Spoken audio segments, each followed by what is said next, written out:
I walked into the old inn, floorboards creaking beneath my feet. The dim lighting cast shadows in dusty corners, giving the place an air of forgotten secrets. "Welcome," said the innkeeper, looking up from his ledger with a weathered smile. "I'm Tom Slater. How can I help you?" As I reached for my wallet, coins scattered across the floor. "I'm Alex," I said, scrambling to collect them. Tom's expression shifted as he wrote my name in the register. "Alex, you here visiting family?" "No, just passing through." He nodded, but something in his eyes suggested he didn't quite believe me. From my jacket, I pulled out an old photographic portrait of a young woman with dark hair and piercing eyes.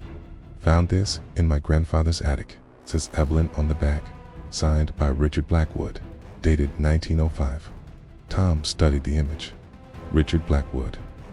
There was an old painter who lived by the harbor. Might be long gone by now. The next day, I searched the town for traces of the mysterious artist. An elderly shopkeeper directed me to an abandoned cottage covered in ivy.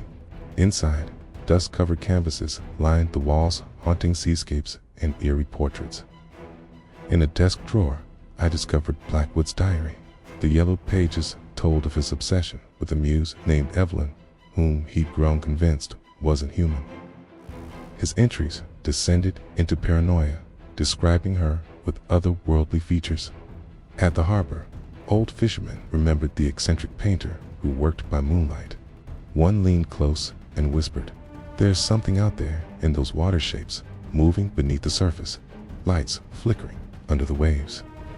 That evening, I returned to the inn exhausted and unsettled.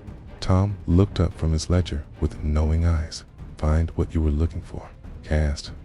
"I'm getting closer to understanding," I replied. Tom leaned forward, conspiratorially. "This town has a dark past, Alex.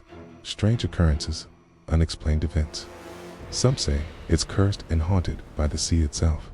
As his words settled over me, I realized my journey into this coastal town's secrets had only just begun. The photograph of Evelyn seemed to watch from my pocket, and I couldn't shake the feeling that some mysteries were better left buried beneath the waves. If you enjoyed this story, make sure to like, share, and subscribe for more chilling tales. Until next time, stay curious and maybe a little bit scared.